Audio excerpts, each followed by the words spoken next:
Las opiniones que se emitan en este espacio son de entera responsabilidad de las personas que la pronuncian y no representan la línea editorial de esta emisora. Radio La Tecla 105.7 presenta El Pueblo Decide. Democracia es tu voz, tu voto, tu poder. El Pueblo Decide. Bienvenidos.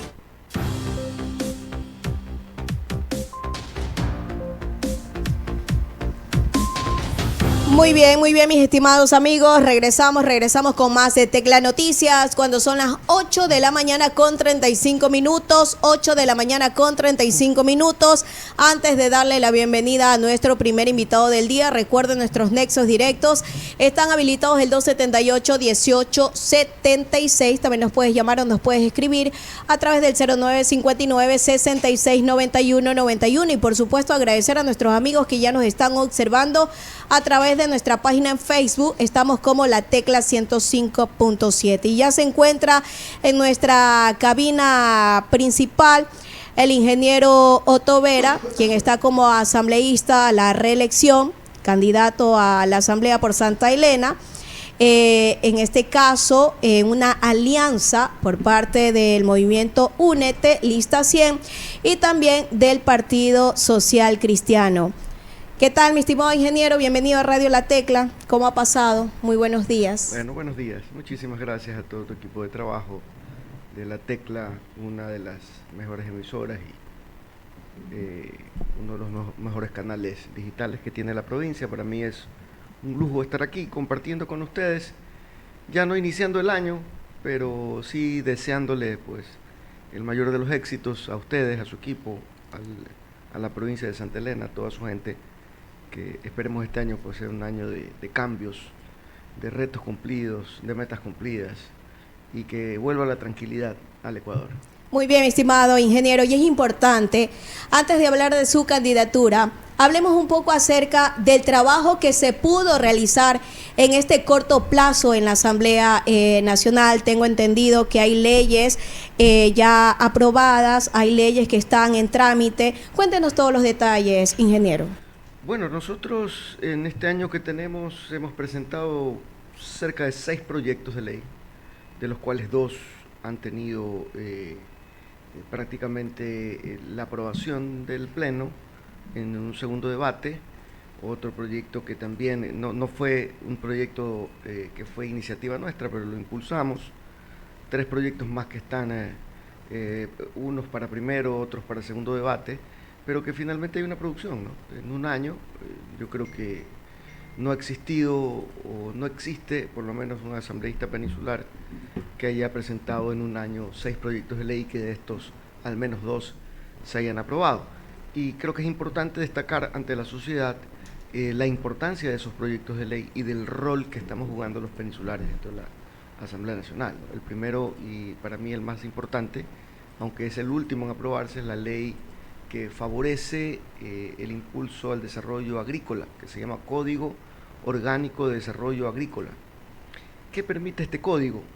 El convertir a la fuerza laboral del sector campesino agrícola del Ecuador, estamos hablando de cerca de 5 millones de agricultores, ser competitivos. En la actualidad eso no ocurre. Imaginemos nada más que 5 millones son un poquito menos de un tercio de la población del Ecuador, y todos ellos dedicados a la agricultura. Y si tú dices, si hay 5 millones de agricultura, entonces no debería haber pobreza en el Ecuador, porque esos 5 millones de agricultores irradian su economía dentro de sus familias. Por tanto, al ser ese uno de los principales motores de la economía en un país, cuando menos debería ser así, entonces alguien podría decir, entonces, ¿por qué hay tanta pobreza? ¿Por qué hay tanta miseria en el campo? ¿Por qué hay tanta migración de los campesinos, de los sectores rurales, y que van a las grandes ciudades a engrosar los cinturones de miseria? La causa principal de que esto ocurra es de que la actividad económica del sistema agrícola a menor escala en el Ecuador es que es precario. ¿Qué significa ello? Ellos no son competitivos. Y le doy un ejemplo claro para que me entienda la sociedad. Ellos producen 1, 2 hectáreas, 3 hectáreas, 4 hectáreas, y el costo de producir esas 3 o 4 hectáreas no compite contra alguien que tiene 200 hectáreas. porque el que tiene 200 hectáreas puede importar sus productos, libera de tributos, libera de aranceles, tiene por esa misma escala de producción, su producción va a ser más barata. Y no tiene cómo competir entonces el agricultor pequeño frente a estos grandes poderes económicos. Por tanto, dificultosamente va a poder exportar, o sea, tú nunca vas a poder ver a un pequeño agricultor de 1 o 2 hectáreas que va a poder exportar su producto. Entonces, la única manera es que ellos se asocien, la única manera es que ellos encuentren una especial atención del Estado para que ellos puedan ser más eficientes en su producción y no encuentren como hoy lo que ocurre aquí mismo en Santa Elena. Y para darles un ejemplo, alguien que se encarga de producir maíz produce 70, 80 sacos por hectárea, mientras que la media del gran productor, estamos hablando de 110, 120, y a nivel internacional, la producción del maíz es de 130 sacos por hectárea. Entonces, si tú produces 70, 80 sacos, desde luego que tu precio va a ser más alto. Claro. No vas a poder competir, pues. Y al momento que no puedes competir, no vas a ganar. Y por eso es que cuando ellos quieren vender su producción, llega por ahí el famoso intermediario que se les lleva la producción y les paga a veces ni siquiera los costos de producción. ¿Y qué beneficios tendrían estas alianzas? ¿Qué ocurre con este proyecto de ley que hemos aprobado? Y que es un proyecto de ley presentado por nosotros, no solamente de autoría peninsular, sino soportado por el bloque nuestro, del Partido Social Cristiano y todos los aliados. Ya. Primero, recibir preventas del Estado. ¿Qué significa eso de preventas del Estado? Estímulos arancelarios y tributarios. Que si ellos mañana van a adquirir las bombas, el sistema de riego y demás implementos que necesitan para poder producir, que estos tengan una diferenciación. ¿Cuál es la diferenciación? Que se les pueda rebajar tributos y aranceles. Una bomba que puede costar $200, a ellos les podría costar tranquilamente el 40, el 35% menos. Entonces, en el momento que sus implementos de producción son más baratos, cintas de riego, fertilizantes, ¿qué es lo que va a ocurrir? Su costo de producir va a ser más barato. Y eso va a permitir que ya puedan ser competitivos y que mañana más tarde se puedan agremiar. De hecho, existen gremios, no solamente en la provincia, sino en el Ecuador.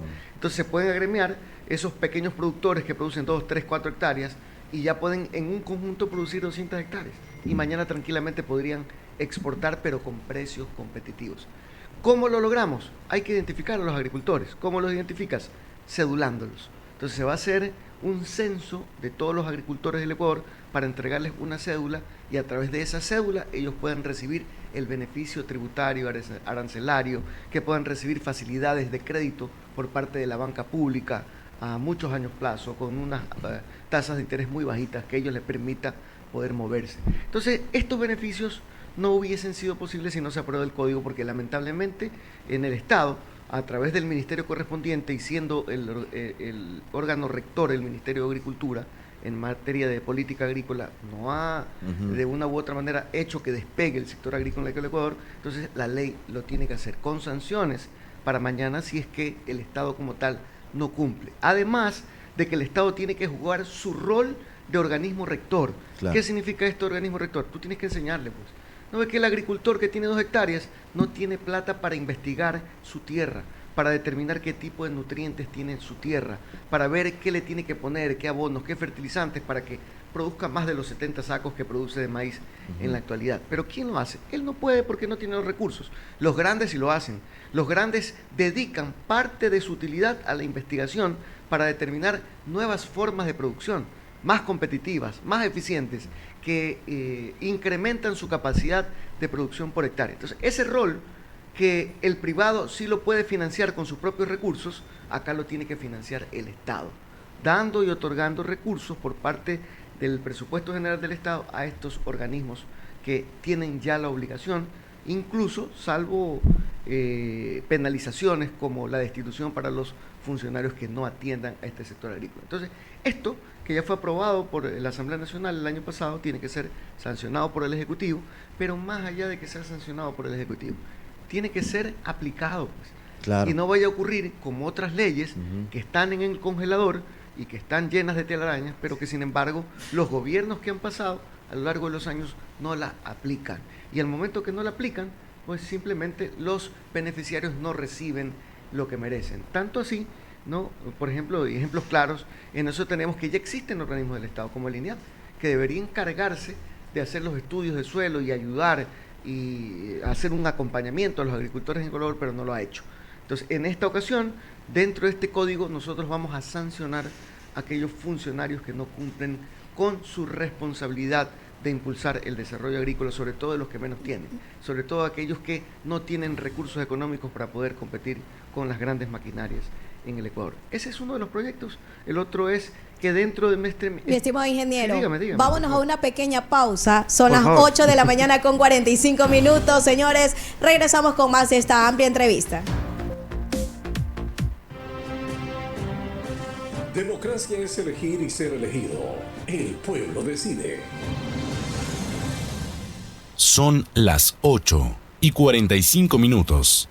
Vamos a comerciales con la tecla 105.7. Inicio de espacio publicitario.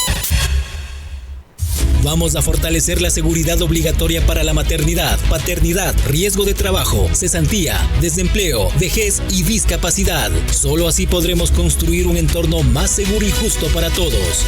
Partido Socialista Ecuatoriano. Vota Lista 17. Elsa Guerra, asambleísta nacional. Por una vida diferente. Pedro Granja, presidente. Publicidad electoral. Asambleístas nacionales. Elecciones generales 2025. Se terminaron los comerciales. Estamos de regreso con la tecla. Fin de espacio publicitario. Estamos presentando Tecla Noticias. El poder lo tienes tú. El pueblo decide. Estamos presentando El pueblo decide.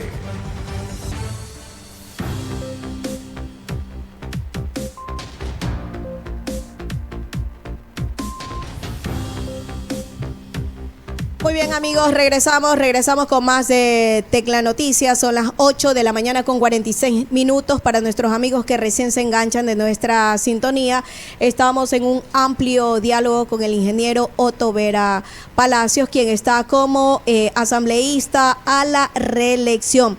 Hablemos otra de las leyes que fueron aprobadas por parte de la Asamblea Nacional, mi estimado ingeniero. Bueno, dentro de este mismo código hay una ley. Nosotros presentamos la ley de seguridad pesquera, ¿no? Pero cuando se construyó el código agropecuario, se trató de, en este código agropecuario, además fortalecer la parte agrícola, también la pecuaria, ¿no? Y la parte de pesca. Así que esta ley que nosotros presentamos también fue aprobada y se la unificó. ¿Con qué idea? Primero, por eficiencia legislativa. En ocasiones hay temas de producción que son eje transversal y que tienen que ser tratados en un mismo conjunto. Así que la ley de protección pesquera fue insertada en este código y también fue aprobada. Esto va a permitir que se utilice la fuerza del Estado para incrementar la capacidad operativa que permita la protección de los pescadores en alta mar. Creo que escuchamos historias trágicas todos los días de los pescadores que ya no quieren ejercer su actividad. Se han retirado, muchísimos se han retirado, el ingeniero. 80% de la capacidad operativa pesquera artesanal de Santa Elena está prácticamente en nada, no trabajan, por algunas razones.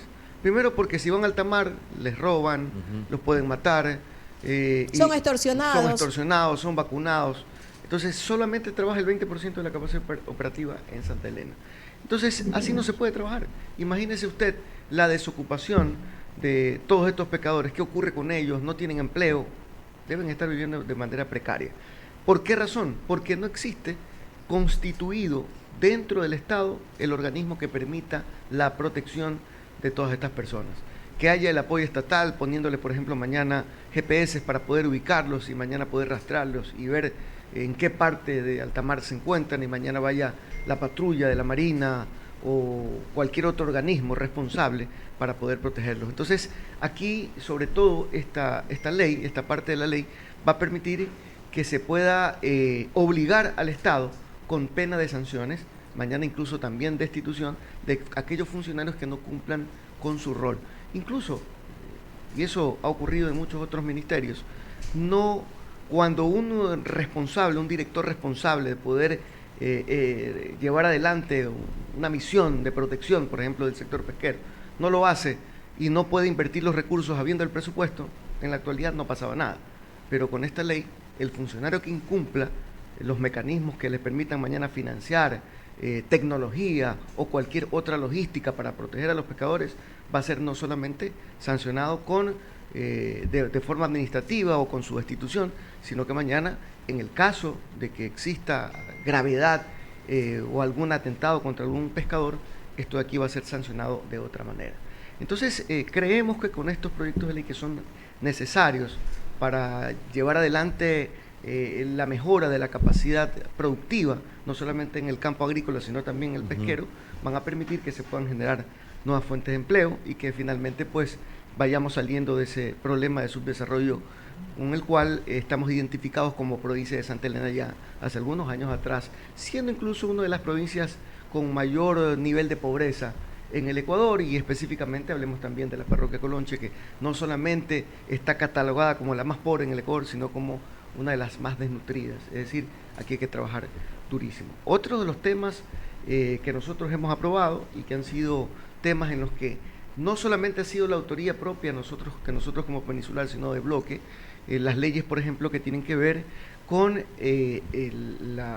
la entrega oportuna de los recursos financieros que tiene que dar el Estado central del presupuesto general del Estado a los diferentes municipios, a las juntas parroquiales, a las prefecturas, que eso fue aprobado prácticamente con una mayoría absoluta, pero que lamentablemente el gobierno hace más o menos unos 6-7 meses atrás vetó, y por cuanto esto de aquí seguramente va a ser tratado más o menos en el mes de mayo, y posiblemente antes de que termine mi primer periodo, ese proyecto de ley va a ser ratificado a través de la Asamblea Nacional y va a permitir que nunca más haya estos atrasos. En la actualidad todos los municipios, prefecturas se quejan de que no, a mí no me pagan, me deben esto, me deben lo otro. Los funcionarios sobre todo, los funcionarios. Eso causa un efecto dominó. El municipio, la prefectura, la junta no recibe el dinero, por tanto no se pueden avanzar las obras, los proveedores están impagos, los trabajadores están impagos, las nóminas se atrasan. Entonces, ¿por qué ocurre esto? Porque en la actualidad, pese a que es obligación del Estado a entregarte los recursos de forma inmediata, cuando llegan las arcas del Estado, el Banco Central debería darte inmediatamente a los diferentes municipios y prefecturas, pero no ocurre. Y más bien en la actualidad y en los últimos años, este mecanismo ha sido utilizado como una forma para presionar. ¿Sabes qué? No estás conmigo, me retraso en los pagos. ¿Y por qué? Porque eso depende lamentablemente del Ministerio del Ramo, que es el Ministerio de Finanzas. Con la ley que nosotros aprobamos, y si en mayo es ratificada, lo que va a ocurrir es que inmediatamente el Banco Central va a actuar como un agente de retención.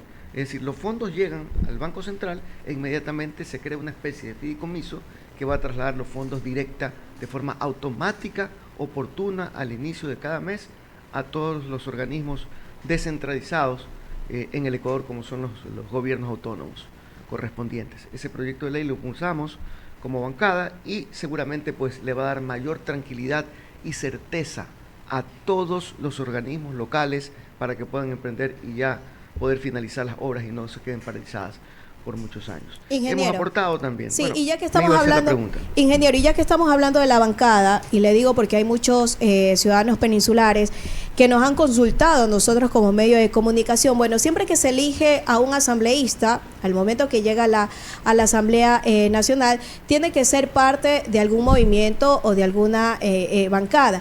En este caso, usted, de algún bloque, usted decidió, mi estimado ingeniero, formar parte del Partido Social Cristiano. Mire, esto es cuestión de planificación. Tú quieres que tus proyectos tengan alguna trascendencia o al menos sean tratados y ojalá sean aprobados. No puedes ir solo. Claro, yo podía haber ido solo a la Asamblea Nacional y ser uno de los 137 votos dentro del organismo de la función legislativa. Pero ¿qué hubiese ocurrido? Primero, para tú presentar un proyecto tienes algunas alternativas. La primera y la que tenemos los legisladores es presentar el proyecto, pero requisito básico es tener la firma de al menos el 10% de los legisladores. ¿Cuánto es el 10% de los legisladores? 14. Entonces tú necesitas 14 firmas de 14 legisladores para poder presentar tu proyecto. Tú puedes tener el proyecto, puede ser el más brillante, pero si no tienes las 14 firmas, no lo puedes ni siquiera presentar, ni siquiera es calificado para trámite. Entonces, ¿qué ocurre? Si tú vas a la asamblea solo, eres un alma, tienes que andar pidiendo, sí, favores. Claro. Algunas veces te firman, otras veces no, pero normalmente cuando tú estás en una bancada, primero haces un compromiso. en la bancada, si es que la bancada tiene mínimo también 14 legisladores, ¿por qué se constituye una bancada? Para tener la posibilidad de ayudarte en la constitución, en la consecución de los proyectos de ley y para luchas internas, luchas ideológicas, luchas, posiciones de partido. Entonces, ¿qué ocurre? Cuando tú estás solito, vas a una bancada y la bancada te dice, no, pero hay que pedirle autorización a la bancada. Entonces, tú en la actualidad ibas a pedir ARC y no eres RC, ellos tienen 50 votos. Claro. Tú vas a Pachacuti, bueno, ellos tienen 4 votos. Tú vas a Construye, tienen 18 votos. Tú vas al Partido Social Cristiano, tienen 18 o 20 votos. Tú vas a ADN, tienen 30 votos, 30, 35 votos. Independientes son unos cuantos. Entonces, ¿qué ocurre? Si vas solo, ni siquiera vas a poder presentar un proyecto de ley. Entonces, tú tienes que... Alguien podría decir, no, yo prefiero mantenerme en la independencia, porque en la independencia yo voy a votar como yo quiero, y cuando yo no esté de acuerdo con algo, nadie me puede obligar. Está bien, hay que respetarlo. Yo respeto por lo menos aquello. Pero discúlpenme, en mi posición, si yo quiero conseguir algo, tengo que buscar mayoría, la asociación. Sí. Y por último, para que tu proyecto sea aprobado, porque puede ser tu proyecto calificado, va a trámite, pero si no tienes 70 votos para que se apruebe, ahí te va a parar bola. Entonces, para mí, y disculpe, con el respeto, así como yo respeto a aquellos quienes quieren mantenerse en independencia y decir, no, yo digo lo que pienso y hago lo que hago y mañana nadie me obliga, sí, pero no vas a trascender y no vas a conseguir absolutamente nada.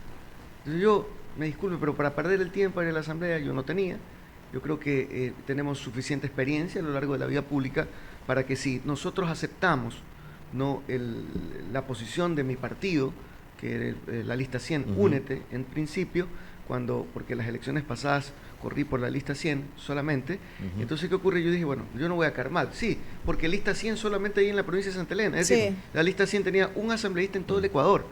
Entonces yo digo, a ver, tengo algunos proyectos de ley, tengo proyectos de ley en seguridad que no hemos hablado y ya mismo vamos a hablar. Entonces, ¿qué ocurre? Yo tengo que primero buscar una alternativa. Entonces tú podrías decir, bueno, yo voy a RC, ahí hay 50 votos, entonces de sobra y firma, y estamos cerca de conseguir los 70 para que se puedan aprobar los proyectos de ley. Entonces, es una alternativa. Pero tú dices, bueno, pero, a ver, si tú vas a ir a un bloque, tienes que ir a un bloque en el que te permitan la oportunidad de decir lo que piensas. Y si mañana hay disensos, bueno, pero esta es mi postura. Claro. Está bien que tú en un bloque tienes que, aunque no estés de acuerdo, si el bloque acuerda, tienes que apoyar. Claro. Entonces, tú tienes que saber dónde vas a ir también. Entonces, tú podrías decir, había de pronto la oportunidad de ir a RC, y tú dices, sí, pero, a ver, ahí tienes 50 votos, pero también hay mucho anticorreísmo, entonces puede ser que solo logres 50 votos. Claro. Entonces, a ver, está bien tener como, digamos, gente cercana, o no tanto gente cercana, sino gente con la que puedas conversar, pero si estás ahí, digamos, yo conozco un poco el entorno, yo digo, bueno, ¿qué posibilidades de crecimiento también tengo? En eso también uno tiene que pensar. Uno dice, a ver, si yo también quiero crecer. Claro. ¿A qué me refiero crecer? Si voy a ser legislador, yo no quiero ser un legislador más. Tienes que buscar la alternativa para demostrarle a tu pueblo y a tu gente de que eres un líder y que tienes opinión y que tu opinión vale y que tu opinión se escucha. Yo digo, si vas acá y como que no te van a dar mucho chance. De pronto vas a tener las firmas, pero no va a haber trascendencia. Tienes la posibilidad de ir a ADN, que en efecto hubo la oportunidad para poder ir a ADN. Sí, pero ADN es gobierno, y si eres gobierno, entonces mañana no puedes decir nada en contra del gobierno. Y normalmente a los gobiernos, yo pienso que a los gobiernos, salvo que sea un gobierno del que seas parte, entonces si eres parte tú vas y dices las cosas como son. Pero si no eres parte, entonces mañana estás en un conflicto, ¿no? Ahora, si estás en un bloque que te permite, y eso es lo que analizamos nosotros, en un bloque que te dan la oportunidad para decir lo que piensas, un bloque que te va a permitir, a ver, estos son mis proyectos y yo quiero que estos proyectos me den las firmas y yo quiero que estos proyectos peleemos para aprobarlos. Y te dicen a todos que sí. Y aparte, pues, yo quiero opinar y quiero dar mi criterio, perfecto. Si mi criterio no es válido y yo veo que mi criterio no tiene la composición para poder seguir creciendo, entonces yo también, uno tiene, por favor, sentido común. Claro. Porque uno puede opinar algo, pero si tienes 10 personas más, 20 personas más, que te demuestran que tu criterio de pronto puede fracasar, tú también, como dije hace un instante, tienes sentido común, porque eso me ha permitido aprender dentro de la política. Entonces yo dije, bueno, a ver, recibí el llamado del Partido Social Cristiano y a mí me llamó. Lo llamaron, ingeniero. Líder, que es el abogado Jaime Nebot, que lo conozco y soy amigo hace muchos años atrás. Eso inevitable recibir una llamada de un líder nacional, un líder que sobre todo tiene una gran experiencia y que transformó y que cada vez que estuvo administrando, lo hizo de buena manera y el ejemplo está en Guayaquil. Entonces él me dio la oportunidad y me dijo, Otto, mira, somos 17, contigo hacemos 18. Y aparte, que eso es algo que me gustó, me dijo, hay la posibilidad de tener 2 más, y al tener 2 más hay la posibilidad de poner al presidente de la Asamblea. ¿Por qué? Yo digo, ¿cómo? Si somos poquitos, ¿cómo vamos a poner al presidente de la Asamblea? Ya eso es lo que uno va aprendiendo. Claro. Entonces, mire, hay posibilidad de hacer una gran alianza con ADN. En ese tiempo había una buena relación con ADN, del presidente Noboa, nos llevamos bien, RC también se quiere sumar, bueno, chévere. Y como la gente se ha dado cuenta que el PSC es un partido que respeta la palabra, que cumple su palabra y que tiene credibilidad, más allá de que unos les puede gustar o no, sí, pero dentro del legislativo la gente respeta al Partido Social Cristiano. Nos dieron la presidencia. Entonces yo dije, bueno, pues si vamos a tener presidencia, significa que mis proyectos de ley van a poder coger un camino para su ejecución eficaz. Y decidimos aceptar esa invitación. Y mire, no me quejo, yo creo que me ha ido muy bien y logré todo lo que yo me propuse al inicio de mi gestión como asambleísta. Primero, lograr una notoriedad, lograr trascender, yo creo que, y sin temor a equivocarme, ¿no? Y con el respeto que se merecen todos los legisladores que han sido de Santa Elena, hemos tenido una notoriedad, ¿no? Hemos liderado la opinión, no solamente en la provincia, sino a nivel nacional. Tal es así que se nos han pedido en muchas ocasiones en nuestro criterio, ¿no? A nivel nacional, en otros lados, en otras provincias, y eso para mí es un gran mérito. Y ese mérito se debe a que hemos tenido el espacio y el respaldo, incluso siendo voceros en muchas ocasiones y representando y coordinando a mi bancada, la del Partido Social Cristiano, en varias ocasiones, y en temas de alta trascendencia. Y prácticamente de entrada logramos en el mes de diciembre del año pasado, del año 2023, casi cuando teníamos un mes de gestión, logramos convertirnos en el presidente de la Comisión Ocasional para Enmiendas a la Constitución. Y reformamos 3 veces la Constitución desde que yo estuve como presidente. O sea, le dimos una agilidad. Es algo que no se logra. De hecho, yo no soy abogado, no soy constitucionalista, no soy experto en materia legal. Presidir una de las comisiones que reforma la Carta Magna, es decir, la norma principal con la que nos regimos los ecuatorianos, para mí es un enorme, no solo gusto, sino honor el haber estado ahí. Ya no lo soy, porque en el momento en el que me convertí en vicepresidente de la Asamblea, no tuve que dejar la presidencia de esa comisión. Entonces, tuve trascendencia desde el origen. Y eso captó la simpatía, el interés de la opinión por parte de los medios de comunicación, y desde luego me permitió a mí liderar e impulsar los proyectos de ley que hemos impulsado. Y cuando hemos tenido que enfrentar una batalla en la que hemos decidido no apoyar tal o cual proyecto de ley, también se nos ha pedido nuestra interpretación. Cuando nosotros estuvimos en contra, por ejemplo, de que se suban los impuestos, de aprobar el incremento del IVA, estuvimos ahí tajantes, ¿no? Y repito, tuvimos mucha aceptación por parte de la opinión pública a nivel nacional, y eso permitió que vayamos nosotros ganando un protagonismo dentro de la misma Asamblea. Tal es así que no solamente que hemos logrado impulsar proyectos de ley, hemos logrado modificar proyectos de ley, hemos logrado reformas a la Constitución. Esos son los logros que hemos, digamos, que nos han apalancado dentro de la función legislativa, que permitió que mi bloque del Partido Social Cristiano me proponga como candidato a la vicepresidencia de la Asamblea Nacional. Y ese tema me parece interesante analizarlo, sí, ingeniero, después de la pausa publicitaria. Regresamos. Okay. El pueblo decide. Son las 9:03. Vamos a comerciales con la tecla 105.7. Inicio de espacio publicitario. La situación en el país no se puede aguantar más. Ecuatoriano, no es momento de desfallecer. Pedro Granja y Verónica Silva, candidatos a presidente y vicepresidenta por el Partido Socialista Ecuatoriano, lista 17, saben cómo afrontar la difícil situación que está atravesando el país. En materia de seguridad, se fortalecerán las capacidades operativas de la Policía Nacional y de las Fuerzas Armadas, con la dotación de todos los implementos y recursos humanos, institucionales y tecnológicos que se requieran para controlar al crimen y la delincuencia común. Por una vida diferente, Pedro Granja, presidente. Publicidad electoral, binomio presidencial, elecciones generales 2025. Atención, hermano libertense. Te informamos que a partir del lunes 6 de enero del 2025 comienza el cobro del impuesto de los predios urbanos y adicionales del año 2025. Y tienes una excelente oportunidad. Si pagas entre el 1 y el 15 de enero, obtienes un 10% de descuento. Del 16 al 31, el 9%, y así progresivamente hasta finales de julio con el 1%. Recuerda que como cada año se aplicarán exoneraciones a los adultos mayores y a las personas con discapacidad conforme a la ley. Los pagos podrás realizarlo en la Tesorería Municipal, en el Centro Comercial Buenaventura Moreno o en el Centro Médico Municipal. Muy fácil y siempre cerca de ti. No dejes pasar esta oportunidad y aprovecha tu descuento. Alcaldía de la Libertad. Autorización número 1212. CNE, Elecciones Generales 2025. Conducir bajo la lluvia puede ser desafiante y peligroso si no se toman precauciones adecuadas. Por lo tanto, en Radio La Tecla te ofrecemos dos: reducir la velocidad y mantener una distancia de frenado adecuada, encender el limpiaparabrisas y las luces del vehículo. Queremos que tú y los tuyos lleguen seguros a su destino. Este es un aporte de esta empresa radial, La Tecla 105.7. La radio, Reyes, la radio. Métaselo en la cabeza. Sí, señor. Llame a la agencia ahora mismo y les dice que me preparen urgente una pieza para radio. Si no, cambiamos de agencia. Sí, señor. Sí, señor. Este señor tiene experiencia y sabe que la radio vende.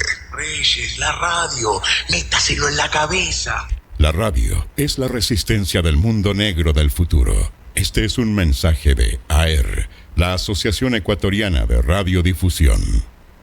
Se terminaron los comerciales. Estamos de regreso con La Tecla. Fin de espacio publicitario.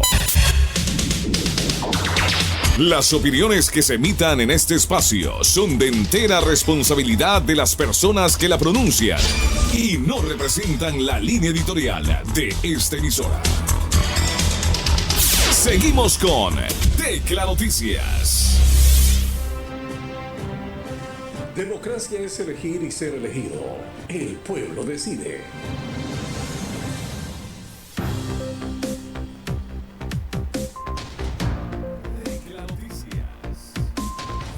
Tecla Noticias. Muy bien, amigos, estamos de regreso. Esto es El Pueblo Decide. Recuerden que ustedes también pueden compartir con nosotros sus ideas dejándonos sus mensajes en la transmisión de Facebook y también en el número de WhatsApp, el 0959-669191, que está habilitado para ustedes. Se encuentra con nosotros el ingeniero Otto Vera Palacios, candidato a la Asamblea por el movimiento Únete Lista 100 y también con el movimiento del Partido Social Cristiano Lista 6. Estamos en un amplio diálogo hablando de las propuestas y nos habíamos quedado en un tema bastante interesante. ¿Por qué PSC? no, eso ya nos quedó claro ya. Eso ya nos quedó claro, ingeniero. Pero el tema interesante para los peninsulares también, por supuesto, es que por primera vez un peninsular alcanza llegar a la vicepresidencia de la Asamblea Nacional. Cuéntenos parte de esa... Y cuéntenos ese proceso, ingeniero, es interesante. Determinación. Sí. Muchos me decían, no, que arreglaron con RC. Mire, habían otros, en cambio, que me decían, bueno, RC seguramente debe estar muy enojado contigo. Recuerde usted, y recordarán los peninsulares, que hace poco se llevó a cabo el juicio político de la doctora Diana Salazar, fiscal general del Estado. Y que había un enredo legal porque unos decían no, que tenía que archivarse, que no sé cuánto y cosas por el estilo. Finalmente eso pasó al Pleno y en el Pleno yo propuse un cambio del orden del día dentro de la agenda legislativa, en la sesión, no recuerdo el número de la sesión, para corregir los errores que se habían cometido en la comisión en el tratamiento del juicio político de la doctora Diana Salazar y obviamente solicitar la corrección y luego de la corrección el archivo, porque el Partido Social Cristiano no es que nos inventamos nosotros el apoyo a la doctora Diana Salazar, nosotros decidimos que el respaldo a la doctora Salazar desde el mes de diciembre del año 2023, cuando analizamos las pruebas de cargo y descargo para el juicio político y se determinó que no eran suficientes para poder censurarla y destituirla. Lo que nosotros hicimos fue mantener la palabra. Obviamente ese no era el criterio de RC, porque RC quería impulsar el juicio político. ¿Qué ocurrió? A mí me tocó, como representante del bloque, hacer la postura para el archivo. Y entonces ocurre que seguramente alguien podría decir, no, pero los RC están enojados con Otto Vera porque él impulsó el archivo del juicio político a la doctora Salazar. Pero mire usted, después ellos votaron por nosotros para la vicepresidencia de la Asamblea. Entonces nosotros no es que hemos arreglado absolutamente nada. Son cuestiones coyunturales que dependen también del nivel de credibilidad que pueda tener la Asamblea en tal o cual representante. No puedo negar que dentro de las conversaciones que tuvimos, en principio puede haber habido alguna incertidumbre por parte de algunas bancadas, porque recuerde que cuando mi partido, mi bloque parlamentario, decidió postularme como candidato a la vicepresidencia de la Asamblea, primero no obtuve los votos, obtuve yo creo que cerca de 28 votos, es decir, los votos de mi bloque, 20 más 8 independientes, y de ahí el resto de las bancadas no se pronunciaron.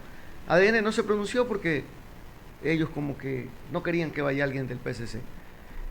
Construye, que era otra bancada importante, no nos dieron el voto porque ellos querían poner al vicepresidente. Y RC, no sé si ellos querían poner también al vicepresidente, pero había un problema. Nadie más iba a votar por RC para que tengan presidente y vicepresidente. Por supuesto, era imposible. claro. O sea, ellos finalmente, aunque hayan sido 50, no iban a tener 20 votos más. Iba a ser complicado. Entonces, este es como un juego de ajedrez, simplemente, ¿no? Es decir, en el momento en el que se hace la propuesta de que Otto Vera sea el candidato a vicepresidente de la Asamblea por el PSC, y que no obtuvimos los votos, hubieron otros candidatos. Tampoco tuvieron los votos. Entonces no había un acuerdo. ¿Qué ocurrió después? Bueno, yo tengo un término para aquello, eso no se puede decir, pero yo creo que lo que sí se puede decir es determinación. ¿Qué ocurrió? Pasaban los días y ya hacía falta pues el vicepresidente de la Asamblea. ¿Por Claro. qué? Porque la presidenta en un momento dado tiene que salir, tiene que trasladarse a otro lado. En efecto ya ha ocurrido. Hubo una semana en la que la presidenta tuvo que salir del país y la presidencia tiene que quedar encargada.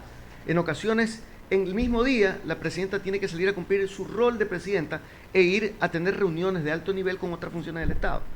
Pero la Asamblea no puede detenerse, tiene que continuar, tiene que haber un vicepresidente que asuma la presidencia. Entonces ya habían algunos conflictos dentro del CAL mismo, dentro del Consejo de Administración Legislativa. Son 7 personas, uno de ellos es el vicepresidente. Entonces hacía falta el voto para tomar algunas decisiones, porque quedaban 6. Podían haber en ocasiones decisiones complejas, faltaba uno, no se completaban los votos, hacía falta el vicepresidente. Entonces pasó casi 20 días, pasaron 20 días desde que se tomó la decisión de rechazar la postura de que Otto Vera vaya a la Asamblea, y cuando se volvió a topar el tema, entonces nos dijeron, bueno, ¿qué alternativa tenemos? ¿Y qué dijo mi bloque? Y por eso el gran respeto que le tengo yo a mi bloque, por la consecuencia a uno de sus integrantes. Dijeron, no, nosotros, si no va Otto Vera, nosotros no postulamos a nadie, porque ya nosotros elegimos al compañero Otto Vera para que él participe en esta elección. Y si no votan, no votan, y se acabó el tema. No, pero es que no hay votos para los otros, porque por Construye tampoco tiene los votos. ADN no tiene, nadie tiene los votos. No tenemos vicepresidente, pues entonces. O elijamos a otro, no sé, pero nuestro bloque determinó que si ya habíamos seleccionado a una persona como candidato, no íbamos a postular a nadie más. Y finalmente todos terminaron votando, ¿no? Y tuvimos casi 90 votos en esa elección. Ya votó independientes, casi todos los independientes. Parte de Construye, no todo Construye, y votó RC. Y nosotros tuvimos casi 90 votos. O sea, para mí realmente es un enorme orgullo. ¿Cómo tomó esa noticia, ingeniero? Le digo que yo pensé que nos iban a tener los votos. Ya. Porque hasta el final nosotros, la gente decía, no, busquemos otra alternativa. ¿Qué dijo mi partido? Es decir, por reciprocidad a uno de sus integrantes, en el hecho de que inclusive en varias ocasiones yo he representado al bloque, dijeron, no, pues, o sea, no le podemos hacer el feo a otro. Pues. O sea, imagínese usted que pase una vergüenza de que nuestro bloque mañana vaya a decidir otra postura. No, nos mantenemos, ganemos o perdamos, y se acabó el tema. Y si no, no tenemos vicepresidente y se acabó. Entonces, esa determinación es la que nuevamente me hace o ratifica la confianza que me he ganado en el bloque y la que yo tengo en mi bloque. Somos un bloque compacto, unido, que incluso siendo pocos hemos logrado lo que se logró, que el resto de bloques acepten nuestra postura. Y mire usted, ahora las cosas están en paz, tranquilas. Dentro de la Asamblea no ha habido mayor mayores discusiones. Las discusiones han sido al externo de la función legislativa, cuando hemos tenido encuentros con el Ejecutivo, cuando hemos aprobado una ley y luego el presidente dice la veto, o sea, porque no está de acuerdo, para mí de forma infundada, pero estamos lamentablemente en una etapa política en la que seguramente la estrategia del Ejecutivo debe ser, no, lo que hace la Asamblea está mal y lo que hago yo está bien. Nadie lee una ley, nadie se pone a leer los artículos de la ley, y en ocasiones eso sirve para aspectos comunicativos. Nosotros igual tenemos que defendernos y defender lo que aprobamos, porque lo que aprobamos sin lugar a dudas siempre es para beneficio de los ecuatorianos, como todo lo que hemos aprobado. Y de hecho nosotros hemos demostrado en muchas ocasiones que hemos apoyado las cosas que son positivas. Mire usted, ¿se acuerda? Todos los proyectos económicos urgentes los aprobamos, excepto subir el IVA. Nosotros nunca apoyamos subir el IVA y de hecho nosotros estuvimos en los medios exponiendo el por qué no. Porque subir el IVA significa que las cosas se ponen más caras y al ponerse las cosas más caras la gente compra menos y si compra menos, entonces el que vende menos y como vende menos, antes tenía 10 empleados, ahora va a tener que sacar algunos y se reduce la cadena productiva en el Ecuador. Y al reducirse la capacidad económica en el Ecuador, hay menos empleo, hay más pobreza, hay más miseria, siempre lo dijimos. Y de hecho los resultados están a la vista, pues. Vean las recaudaciones en el año. Se supone que se aumentó 3 puntos el IVA, debería haber más recaudaciones. No hay. La economía decreció este año. ¿Por qué? Porque lamentablemente es un efecto deflactor de la economía el subir impuestos. Siempre lo dijimos. Pero cuando ha tenido que aprobar cosas positivas lo hemos hecho. La ley de eficiencia económica y generación de empleo, la ley de turismo, la ley no más apagones, que luego no funcionó y que decían que necesitaban la segunda ley no más apagones. Aprobamos la segunda ley no más apagones 2 el año pasado, para que supuestamente se aumente la capacidad de autogeneración de 10 megavatios a 100 megavatios, para que haya más posibilidades de inversión. O sea, todo lo que el gobierno ha visto que es positivo para el Ecuador y que nosotros analizándolo también hemos coincidido, lo hemos aprobado. Pero obviamente cuando el presidente sí, a mi concepto particular, se ha estado jugando en el sentido de que ha habido leyes que son propuestas por el legislativo, no las ha aprobado, simplemente para él demostrar que la pelea o que los malos somos nosotros. Y le doy un ejemplo, ¿no? Lo que no se ha aprobado. Mejoras en la ley de seguridad social, para beneficio de la seguridad social, para que el Estado no se coja, y no digo el gobierno en la actualidad, porque los gobiernos que han pasado son los que han defalcado la seguridad social. La seguridad social está en riesgo de quebrar. ¿Pero por qué? Porque los dineros de la seguridad social, de los aportantes, de los profesores, de los policías, de los médicos, de todos los que aportan a la seguridad social, ¿quién se lo lleva? El Estado. Se lo presta, porque quien preside el directorio de la seguridad social es un delegado del presidente. Por tanto, ellos siempre se están prestando el dinero de la seguridad social al Estado ecuatoriano. ¿Y qué te da el Estado ecuatoriano? Bonos. ¿Qué haces con los bonos? Nada. Por eso es que está en riesgo la seguridad social. ¿Qué hicimos en esa ley que el gobierno lamentablemente vetó? Dijimos en esa ley, el Estado ecuatoriano ya no puede coger todos los recursos, sí una parte, para prestárselos al gobierno de turno, pero no todo, pues. El resto del dinero tiene que ser invertido en poner medicinas en los hospitales, en dar créditos para que la gente construya su vivienda o para cualquier otro tipo de actividad, créditos productivos. Eso no lo hay. ¿Qué hizo el Ejecutivo? Lo vetó. ¿Para qué? Para poder seguir disponiendo del dinero de todos los aportantes. Entonces, él dijo, vetó, no sirve, está mal, y simplemente maneja una táctica comunicacional para decir que somos los asambleístas los que estamos haciendo equivocadas las cosas. La ley que transfiere automáticamente el dinero a los municipios y prefecturas, nosotros lo aprobamos. Eso ahí no es nada malo. ¿Por qué? Porque por ley el Estado debe darle a los municipios de forma oportuna. ¿Qué hizo el presidente? La vetó totalmente. Es decir, quiere seguir manejando a través del Ministerio de Finanzas de forma discrecional las asignaciones correspondientes. Entonces, yo digo, para el concepto del Ejecutivo es una forma de hacerlo, pero nosotros no lo vemos bien. Entonces, ¿qué ocurre? Ya viene la comunicación política que trata de ponernos a nosotros como detractores o como que estamos poniendo el pie al gobierno, que eso no ha pasado jamás. Y repito, la prueba está en todos los proyectos de ley económicos, urgentes, positivos, que se han aprobado, que se han tramitado. Muy bien, no mi estimado. Otros proyectos de ley, como por ejemplo el tema de seguridad que no hemos hablado. Mi estimado ingeniero, vámonos a una pausa. Son las 9 de la mañana con 18 minutos. Regresamos con más de esta amplia entrevista. El pueblo decide. Son las 9 con 19 minutos. Vamos a comerciales con la tecla 105.7. Inicio de espacio publicitario. Vamos a fortalecer la seguridad obligatoria para la maternidad, paternidad, riesgo de trabajo, cesantía, desempleo, vejez y discapacidad. Solo así podremos construir un entorno más seguro y justo para todos. Partido Socialista Ecuatoriano. Vota lista 17. Elsa Guerra, asambleísta nacional. Por una vida diferente. Pedro Granja, presidente. Publicidad electoral. Asambleístas nacionales. Elecciones generales 2025. Se terminaron los comerciales. Estamos de regreso con La Tecla. Fin de espacio publicitario. La Libertad, Santa Elena y Salinas.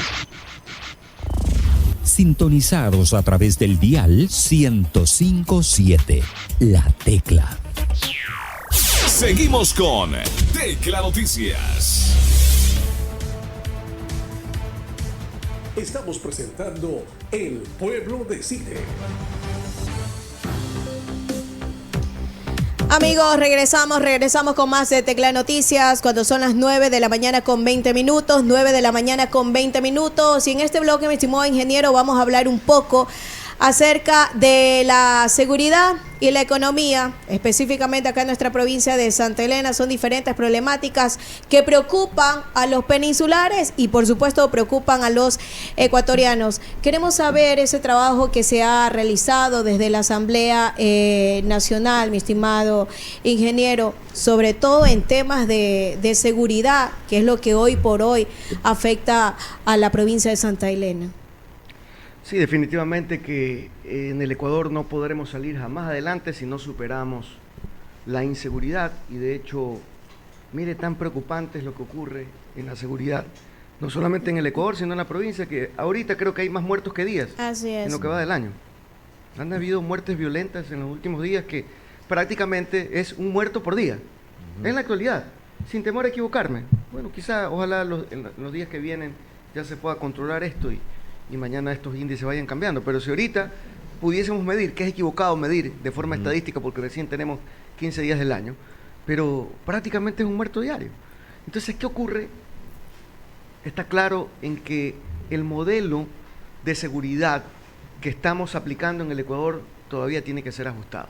Mire que yo no digo nada sirve, porque tampoco uno puede criticar todas las acciones. Alguien vaya a decir, no, que tú estás en contra del gobierno. De hecho, de eso no se trata. Yo sí, tengo mi candidato presidencial que se llama Henry Kronfle, pero eso no significa que tú mañana las acciones correctas del gobierno tengas que aplaudirlas. Pero ¿qué es lo que ocurre en la actualidad? Veamos el ejemplo.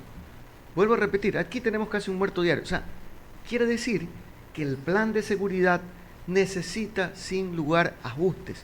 Y el plan de seguridad no puede ser el solamente sacar a las Fuerzas Armadas, que dicho sea de paso, eso se logró por parte de una reforma en la Constitución que lideramos nosotros en diciembre del año 2023, que salió en la consulta popular de abril del año pasado, a través de la presidencia de la Comisión de Enmiendas que yo presidí.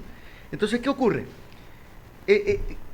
Lograr mejorar los índices de seguridad no va solamente por lanzar a las Fuerzas Armadas a perseguir a los delincuentes, porque si tú vas a perseguir a los delincuentes aquí, se te van por otro lado. Si tú vas al otro lado, se van a otro lado, y va a seguir inmigrando la delincuencia, y tú puedes tener índices bajos aquí porque entró la policía, porque entró las Fuerzas Armadas, pero se disparan en otro lado. Entonces, la delincuencia migra. Y de hecho, mire el dato que le voy a contar. En la actualidad, sí, los índices de muertes violentas han descendido. Son menos de 40 en la actualidad. Eran 43 el año pasado. Creo que 4 o 5 muertes menos por cada 100.000 habitantes hay. O sea, en teoría, se puede decir que ha bajado más o menos un 15% la criminalidad, la muerte violenta. Pero sí ha bajado. Ha bajado. A nivel nacional, porque aquí en Santa Elena fue algo parecido. El problema es el siguiente, que la criminalidad no la puedes medir solamente por un índice. La criminalidad la tienes que medir en su conjunto. Porque el único problema de inseguridad que tenemos no es solamente que matan a la gente. También le roban, también la secuestran. Mire usted que han secuestrado a un montón de gente. También la extorsionan, lo que se llama vacuna. Es decir, hay otros indicadores que miden la inseguridad que en cambio se han disparado, pues. Entonces tú tienes el índice de extorsión se ha quintuplicado, el índice de secuestro se ha elevado de manera exponencial. Entonces, si tú midieras la criminal en su conjunto, usted analizaría y cualquiera me diría, realmente estamos peor. En el 2024 más de 3.000 denuncias hay en la Fiscalía, solo de extorsión. Y de las que se han denunciado. 19.000 denuncias. 19.000. 19.000 denuncias de extorsión, cuando 3.000 era más bien el año anterior. Ya. O sea, ese es un índice, mire, y eso es lo que se denuncia. Y lo que no se pone a conocimiento. Hay mucha gente que ya está tirada al abandono. Entonces, usted ve que el efecto de la inseguridad causa recesión económica, la gente empieza a cerrar. Yo vi un artículo en el Universo el día de ayer que decía, voy a cerrar mi negocio porque me vinieron a tirar bala porque no quise pagar la vacuna. Pero eso no es de ahora, ya. Eso es desde darle un ejemplo. Claro. ¿No? Entonces, ¿qué ocurre? Trabajaban en ese pequeño negocio 10 personas. Entonces, no solo que el señor, el dueño del negocio, se queda sin generar, sino que le hace un daño a la economía porque al no vender, no genera y no tributa al Estado, sino que aparte se quedan sin empleo 10 personas. Pero eso es para darle un ejemplo. Entonces, la criminalidad está disparada. Ese índice de que hay menos muertes violentas no tiene nada que ver con la criminalidad en general. Entonces, tú tienes que analizar cómo funciona la criminalidad y enfrentarla en su conjunto. Y para eso se necesita un plan. Pues. Y el plan no solamente puede estar de manos de las Fuerzas Armadas, hacer operativo. Así no funciona el tema. Tiene que plantearse una reforma integral que tiene que venir incluso del sistema de justicia. Por eso es que, como complemento a cualquier plan de seguridad, tienen que venir las reformas en el campo judicial y penal que hagan que el delincuente le tenga miedo al sistema de justicia. En la actualidad, un criminal no le tiene miedo al sistema de justicia.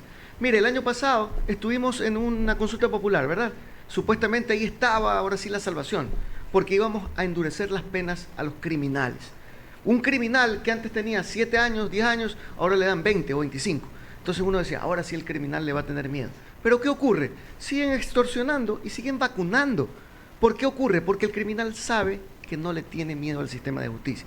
Aunque le digan... Ayer se reía. Mire, le digo así, con honestidad. Yo creo que si tú al delincuente le dices, oye, te voy a dar 1000 años de cárcel, el delincuente, el vacunador, el extorsionador va a seguir secuestrando. Va a seguir haciendo lo mismo. ¿Por qué? Porque sabe que si lo cogen preso, así sea en delito flagrante, va al sistema de justicia, y así mismo también vemos en los periódicos que el juez dice, medida alternativa.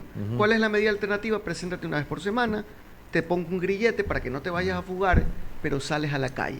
En el momento que el delincuente vuelve a salir a la cárcel, de la cárcel a la calle, en ese momento va a buscar a su víctima y lo extorsiona nuevamente, y esa víctima quita la denuncia, y al momento que quita la denuncia se acabó la justicia y vuelve la impunidad. Entonces, eso tiene que cambiar.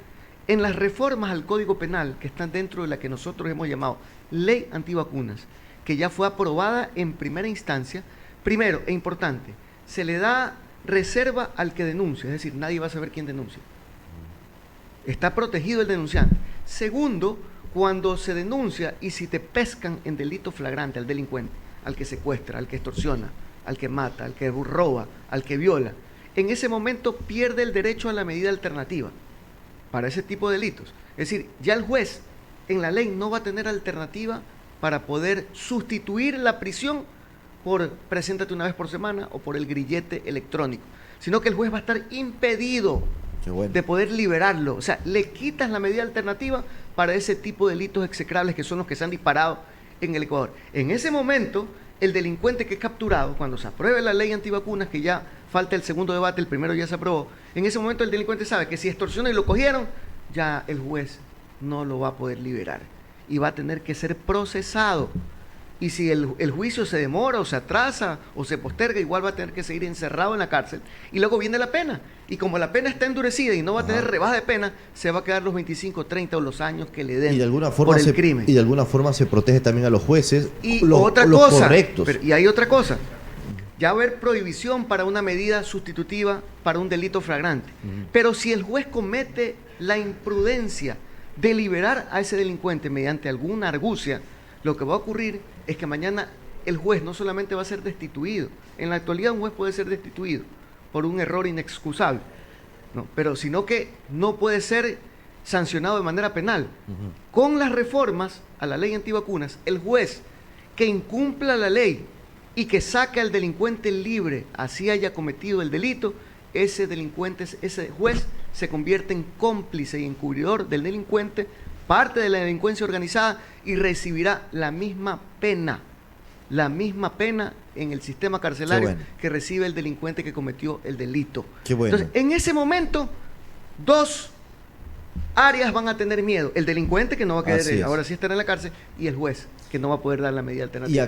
Tan sencillo como eso puede hacer que cambie el sentido de la seguridad. Y una más, aquellos jueces que sí son honestos, que los hay también, y son amenazados, dame medida sustitutiva o te mueres. Ahora podrá decir... Le van a tener que dar. Claro, en la ley ya no va a existir la medida alternativa. Ya no hay alternativa a amenazarlos. Exactamente. Vamos con una llamada en estos momentos. Doña Zoila Pico nos está escuchando en Santa Elena. Doña Zoila... La vi pasar hace unos días por la central que tenemos en Santa Elena. Un saludo, doña Zoila. Adelante, doña Zoila. Su pregunta breve, por favor. A ver si nos confirman si está doña Zoila Pico en la línea telefónica. Del barrio Jimmy Candel, doña Zoila.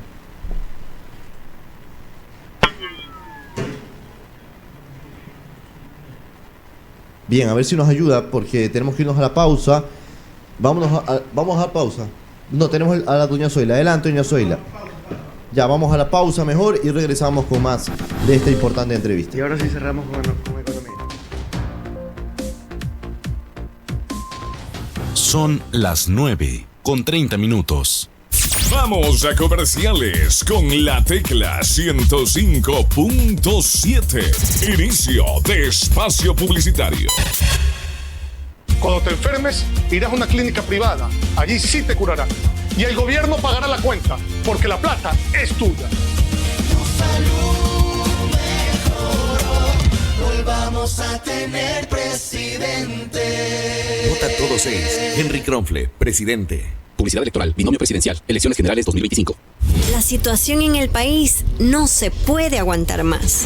Ecuatoriano, no es momento de desfallecer. Pedro Granja y Verónica Silva, candidatos a presidente y vicepresidenta por el Partido Socialista Ecuatoriano, lista 17, saben cómo afrontar la difícil situación que está atravesando el país. En materia de seguridad, se fortalecerán las capacidades operativas de la Policía Nacional y de las Fuerzas Armadas, con la dotación de todos los implementos y recursos humanos, institucionales y tecnológicos que se requieran para controlar al crimen y la delincuencia común. Por una vida diferente, Pedro Granja, presidente. Publicidad electoral, binomio presidencial, elecciones generales 2025.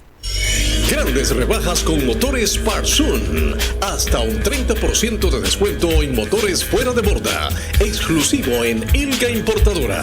Escríbenos al 093-985-7654. Descubre más en www.ilgaimportadora.com. No dejes pasar esta oportunidad única. Promoción válida hasta el 31 de enero de 2025. Balón que se viene por el centro, señores. Viene la pechea, tira adentro.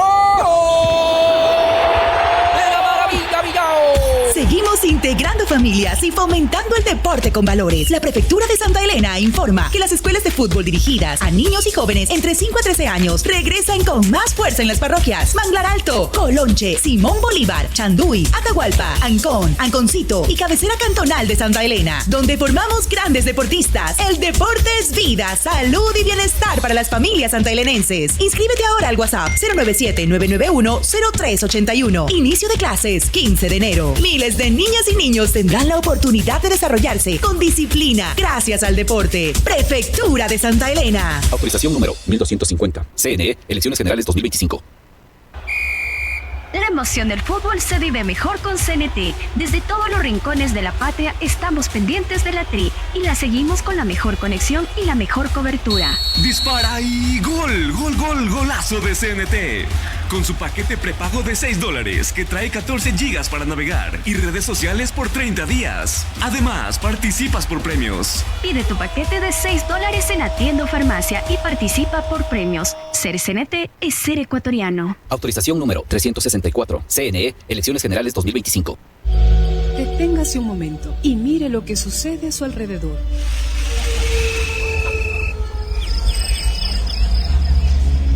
Esta es una de las pocas cosas que una persona ciega no puede hacer. Descubra todas las cosas que sí pueden hacer en su empresa las personas ciegas integrándolas. Un proyecto social de Fundación Procodis y esta emisora. Este es un aporte de la Asociación Ecuatoriana de Radiodifusión, AER. Se terminaron los comerciales. Estamos de regreso con la tecla. Fin de espacio publicitario. En San Vicente, La Tecla 105.7 FM te suena y te pega. Seguimos con Tecla Noticias. Democracia es elegir y ser elegido. El pueblo decide.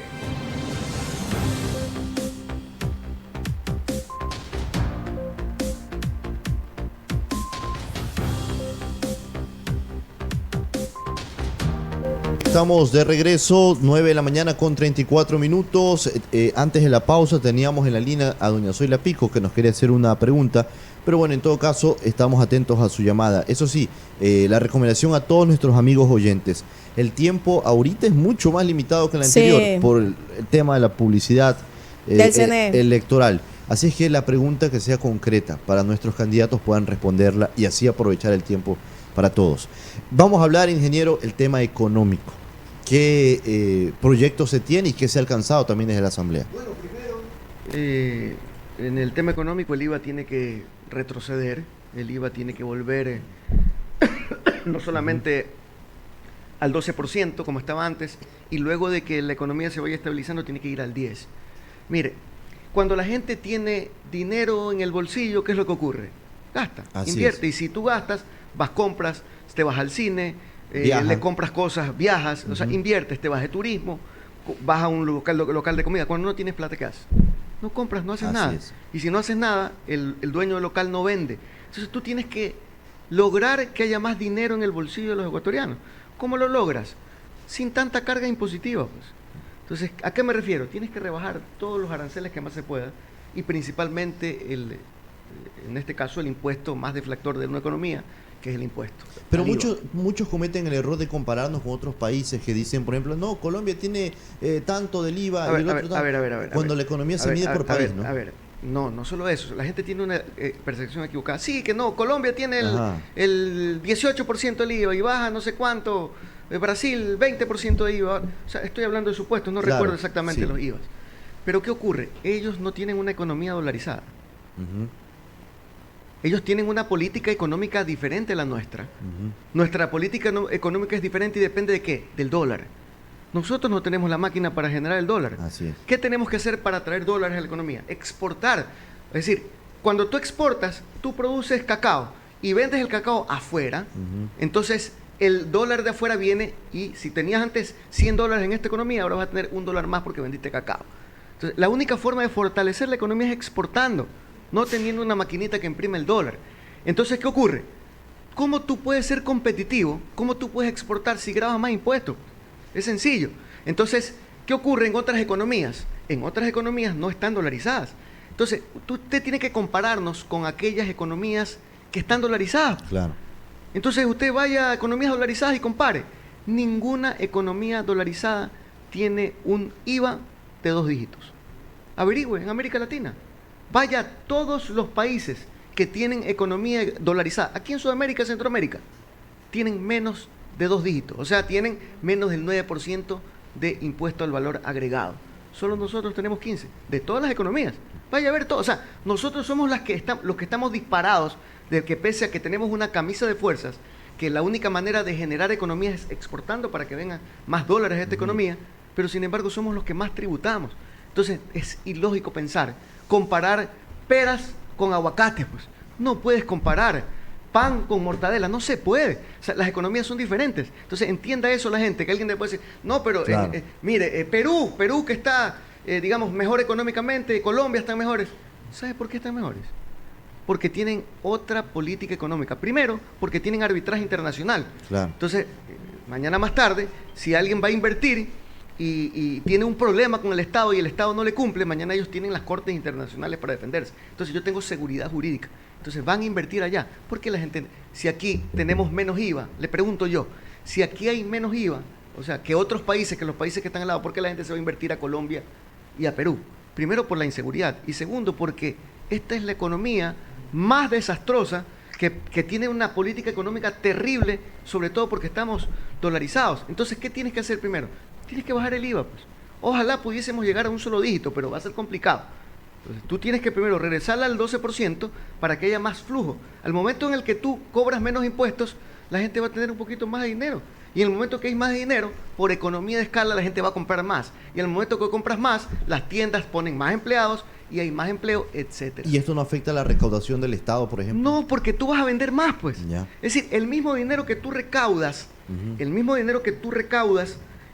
aumentando el impuesto, lo vas a recaudar porque la gente va a comprar más. Entonces, ¿cuál es la idea del Estado si trae lamentablemente mucho beneficio? el fondo porque y el Fondo Monetario Internacional porque no viene de pensamos a Estados corto Unidos. plazo, pues. Porque pensamos a corto plazo.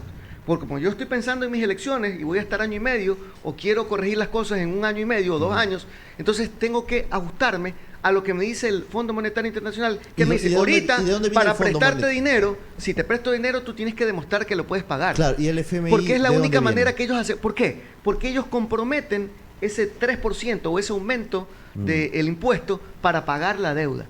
Es como un fideicomiso que ellos están haciendo. Claro. Entonces, eso, lamentablemente, estamos sujetos a lo que diga el Fondo Monetario Internacional. Pero yo le planteo otra cosa. Mire, nosotros, lamentablemente, la deuda pública nos está matando. Y para que la gente entienda qué es el tema de la deuda pública, porque alguien puede decir, no, pero si la deuda pública, todo el mundo le pone excusa, pero nadie la paga.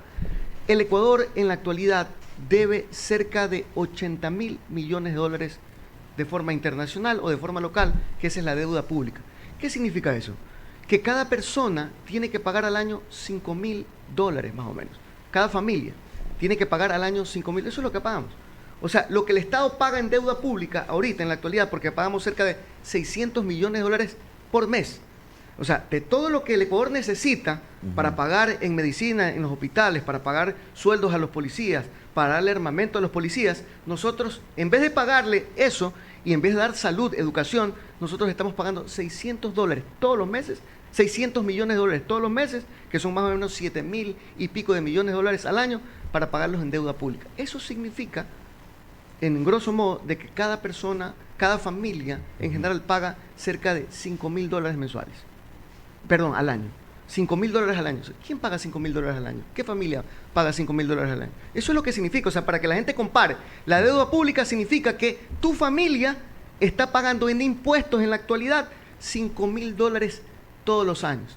Si tú no pagaras esos $5.000, tuviésemos más medicina. ¿Qué hiciera una familia con $5.000? Algunos hasta se ponen negocios. Claro. Pero ¿qué estamos haciendo nosotros? Pagándolos en tributos. ¿Qué se plantea? ¿Qué es lo que plantea el Partido Social Cristiano? Pagar la deuda sí, pero no vamos a pagar $5.000 todos los años por familia. Lo que nosotros vamos a plantear es que, primero, de esos $5.000 que en la actualidad cada familia está pagando a intereses de la deuda pública y pagando también capital, a ver, primero, de esos $5.000 voy a comprar medicina para los hospitales, voy a pagar lo que se necesita para pagar los médicos y todos los servicios públicos que necesita pagar el Estado ecuatoriano, y la diferencia sí te lo pago. Supongamos que yo tengo que pagar $3.000 para poder tener mejor servicio de educación y de salud, los otros $2.000 te los pago a la deuda pública y a mejores plazos. Eso es lo que vamos a tener que hacer. El Fondo Monetario Internacional va a tener que sentarse con nosotros porque es la única manera de que podamos nosotros resolver los problemas. Yo se lo pongo de otra manera para que me entienda el pueblo ecuatoriano. Si usted gana $500 todos los meses y tiene que pagar todos los meses $600, ¿qué va a hacer usted? No puede pagar, pues. Supongamos que gana $500 y tiene que pagar 200. ¿Cuánto le quedan? Si gana 600, le quedan $400. Así es. ¿Ya? ¿Qué ocurre? Pero con $400 usted no le alcanza a pagar la comida de la familia. Si la entonces va a dejar de comer usted. Usted no va a dejar de comer, pues. Ni va a dejar de llevar el alimento a sus hijos y a su familia. Entonces, primero usted tiene que pagar las deudas de la casa, pagar la alimentación, pagar la luz, pagar el agua y pagar las cosas que se necesitan para mantener el hogar, y la diferencia la pago en deuda. Eso es lo que plantea el Partido Social Cristiano para que la gente entienda. No es que nosotros vamos a dejar de pagar la deuda pública, lo que nosotros estamos pensando es replantear, refinanciar la deuda pública para que nosotros podamos utilizar ese dinero en los servicios que se necesitan. Ahora, ¿qué ocurre si tú no pagas toda la deuda pública? Mire el efecto que causa pagar la deuda pública. Pagar la deuda pública significa que tú, $600 millones todos los meses tienen que irse ¿a dónde? Internacionalmente, porque tienes que pagar la deuda pública, claro, y muchas veces internacional. Entonces, mientras tú quieres que el dinero venga a la economía, lo que está ocurriendo es que a lo que paga la deuda, el dinero se va. No, pero yo me pregunto, ¿qué ocurre si el FMI no quiere aceptar las propuestas? Pues tendrán que aceptarlo. ¿Qué recurso le queda al Estado? Bueno, pues ya depende de nosotros, pues. No, que mañana no nos van a dar otro, que no nos den, pues. Porque con el dinero que tú no vas a pagar, con ese dinero te alcanza para pagar, pues. ¿Se imagina lo que es tener de los 600 millones de dólares que pagamos, solamente 300 millones de dólares? ¿Sabe cuánto invierte el Ecuador todos los años en obra pública? 300 millones de dólares. Esa es la inversión que hay en obra pública. Por eso es que usted no ve nada, no ve que se arregla una carretera, no ve que hay un nuevo puente construido. ¿Por qué? Porque solamente la inversión en obra pública del Estado es 300 millones de dólares. El 1% del presupuesto general del Estado, o sea, de todo lo que pagamos en impuestos, solamente el 1% se invierte en obra pública. Y tú pagas, pero sin embargo, tú inviertes 300 al año, 300 millones, pero 600 pagas todos los meses. 7.000 millones pagas al año en obra pública. Entonces, imagínate lo que sería renegociar con el Fondo Monetario Internacional y decirle, oye, ya no te voy a pagar 600 millones todos los meses, te voy a pagar 400, para que me queden 200, para que esos 200, ¿para qué van a servir 200 todos los? 200 millones todos los meses, ¿cuántos al año? 2.400 millones. ¿Y qué son 2.400 millones? Medicinas en los hospitales, pagos oportunos, no retrasos a los municipios. Eso es hartísimo dinero. Exacto. Entonces nosotros estamos ahogándonos en un vaso de agua. Usted va a decir, no, es que nosotros tenemos que ajustarnos a lo que diga el Fondo Monetario Internacional. Vea, señores, o me aceptan o no pago nada. Y si no, ¿usted cree que ellos no van a aceptar que no se pague nada? Es como cuando usted va al banco, pues. O usted le debe a alguien, le presto, a ver, hermano, no te puedo pagar. Pues. O no te pago nada, o te pago como yo puedo, porque no tengo otra forma de pagarte. Ellos van a tener que ajustarse. Que al principio te dirán, no, que va, el riesgo país bajará. ¿Qué riesgo país va a bajar si tú vas a tener 300 o 200 millones todos los meses que los vas a inyectar a la economía? Porque ya no se van a ir afuera. En la actualidad, ¿qué ocurre? 600 millones se van afuera. No los tienes. Y aparte que no exportas porque subiste el IVA, y como subiste el IVA, tus precios son más caros y no te van a comprar internacionalmente, no ingresan dinero a la economía, aparte el poco dinero que tienes se va. No, pues señor, que no se vaya todo el dinero, que se quede una parte de ese dinero para poder entregárselo a los pescadores, a los agricultores, para poder hacer préstamos, para poder poner medicinas en los hospitales.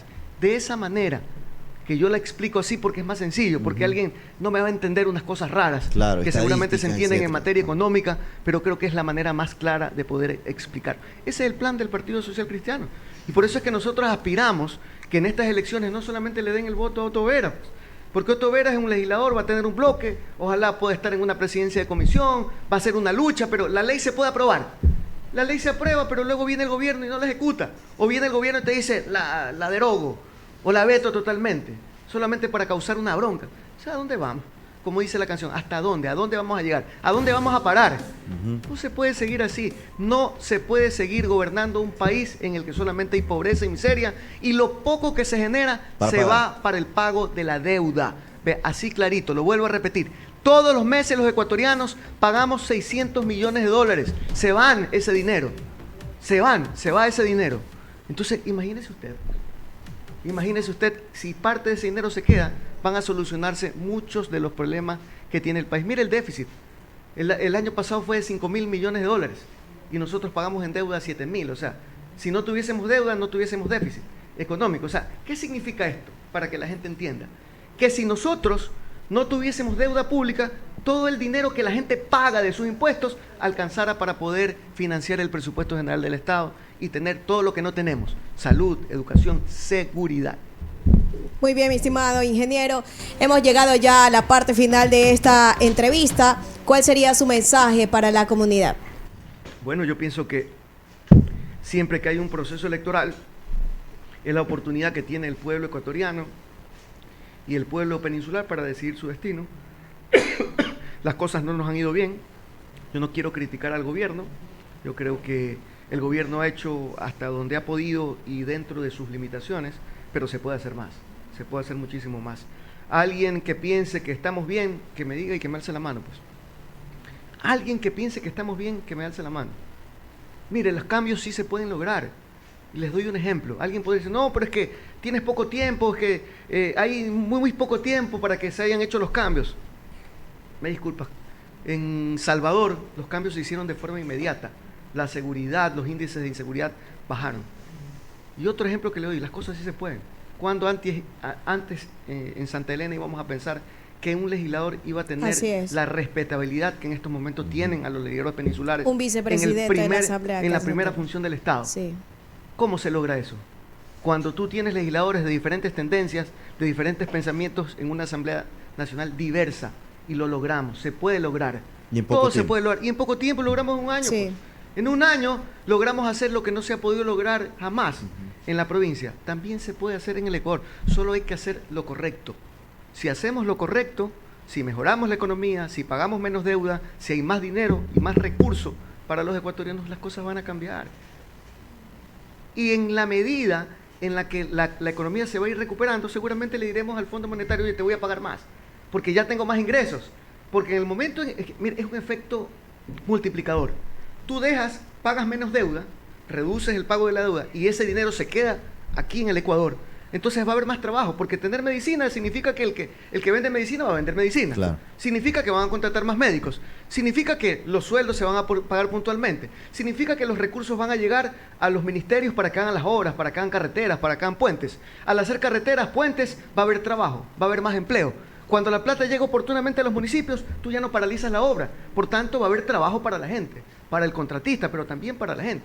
Sí, y la gente, cuando tiene plata en el bolsillo, va a venir a Santa Elena y va a ir a los hoteles, va a ir a la ruta del Espóndilus, va a ir a comer, va a sacar a su familia, porque ahora hay tranquilidad. Y como hay trabajo, ahí va a haber menos inseguridad. Así es. Todo se puede. Es cuestión de visión y de poner las cosas en orden. No se puede gobernar sin un plan. Nosotros lo tenemos como Partido Social Cristiano y creo que se lo ha demostrado en varias ocasiones. Así que aspiramos que en estas elecciones el Ecuador piense bien y nos dé la oportunidad. Gracias, muchísimas gracias, mi estimado ingeniero Otto Vera. Son las 9 de la mañana con 50 minutos. Señores, vámonos a una pequeña pausa. Regresamos con más de Tecla Noticias. Esto ha sido El Pueblo Decide en Radio La Tecla 105.7. Gracias por sintonizarnos y hasta la próxima. Son las 9 con 51 minutos. Vamos a comerciales con La Tecla 105.7. Inicio de espacio publicitario. Vamos a fortalecer la seguridad obligatoria para la maternidad, paternidad, riesgo de trabajo, cesantía, desempleo, vejez y discapacidad. Solo así podremos construir un entorno más seguro y justo para todos.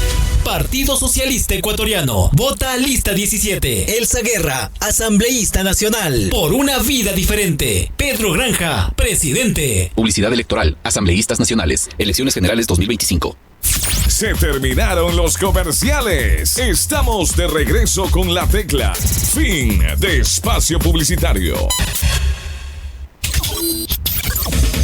Río Verde está con La Tecla 105.7 FM. Sus denuncias al 2781-876 o al 0959-669-191. Tecla Noticias. Estamos presentando Tecla Noticias. Tecla Noticias. Muy bien, amigos, regresamos con más de Tecla Noticias cuando son las 9 de la mañana con 52 minutos, 9 de la mañana con 52 minutos. Pasamos ya a otros temas y ayer el alcalde de Salinas, el señor Denis Córdoba, realizó una rueda de prensa para dar a conocer las diferentes actividades, eventos deportivos que se van a realizar en el mes de enero y febrero. Nuestro compañero Carlos Villón estuvo en el punto y a continuación en el siguiente informe nos cuenta todos los detalles. ¿Cómo le va? Muy buenas tardes con todos. Gracias a la prensa por su presencia, a nuestros amigos que nos acompañan en la mesa directiva, representantes de cada una de las actividades que tenemos programadas para el mes de enero, ¿no? Como lo decía Alex, el director de turismo, no hemos descansado y esa es la intención, ¿no? Sabemos que entramos a un nuevo año, 2025, y si bien es cierto, estos 3 meses son los meses un poquito más fuertes porque son los meses de temporada, la idea de nosotros es mantener los siguientes meses, ¿no? Porque no solo tenemos que depender de estos 3 meses de temporada, sino tenemos que depender de los 12 meses del año, darle turismo los 365 días a Salinas para que la gente que vive del turismo, vive del comercio, pueda constantemente ir dinamizando su economía, ¿no? En este sentido hemos preparado algunas actividades, las cuales están coordinadas ya previamente con el municipio, con algunas entidades de respuesta también, lo que tiene que ver en seguridad, para que las personas que vamos a detallar vengan más adelante tengan esa tranquilidad, ¿no? Ahí entra policía, entran militares, entra comisión de tránsito también para el cierre de vías y el personal del municipio de Salinas, ¿no? Empezamos este fin de semana ya con el evento del torneo de rugby, aquí justo en Las Palmeras. Es un evento que yo creo que es la primera vez que se va a dar acá, ¿no? No sé si antes habían hecho algo de rugby acá. Es un evento interesante, principalmente para amigos de Guayas, Pichincha y de Azuay que nos van a visitar. Nosotros hemos podido recuperar esta área del sector Las Palmeras. Antes, detrás del pesebre, eso era un gran basurero, era un gran botadero de basura, eran servicios higiénicos públicos, y nosotros pudimos recuperar sacando el monte, colocando arena, y ahora se ha convertido en un lugar atractivo para el deporte, ¿no? Tenemos ahí vóley, tenemos beach tenis, tenemos fútbol playa, tenemos pádel también por allá. Entonces tenemos algunas actividades importantes y ahora se suma el rugby, ¿no? Ahí vamos a tener aproximadamente 80 personas de diferentes provincias que nos van a visitar. La siguiente semana tenemos el campeonato de Jiu-Jitsu con nuestro amigo Carlos Torres. Él tiene una gran escuela ya reconocida acá en la provincia. Inclusive el 22 de diciembre en las fiestas de Salinas se entregó un reconocimiento a la escuela de él, porque muchos de los niños han logrado representarnos como cantón y como provincia, trayendo buenos reconocimientos, ¿no? Ahí vamos a tener casi 300, alrededor de 300 participantes, y lo vamos a hacer en el Benjamín Carrión aquí en Salinas. Tenemos esa misma semana el 8º torneo de pesca de orilla en Mar Bravo, donde también esperamos llegar a los 300 concursantes. De esos 300, casi 270 son de otros lugares. Salinas aporta muy poco, casi un 30 personas o 20 personas nomás, que son nuestros amigos que pescan acá. Pero, ¿qué queremos decir? Que todas las personas que van a venir a este torneo son 120 peruanos, nos pasan el dato para que ustedes vean, 120 peruanos que no van a venir solo un día.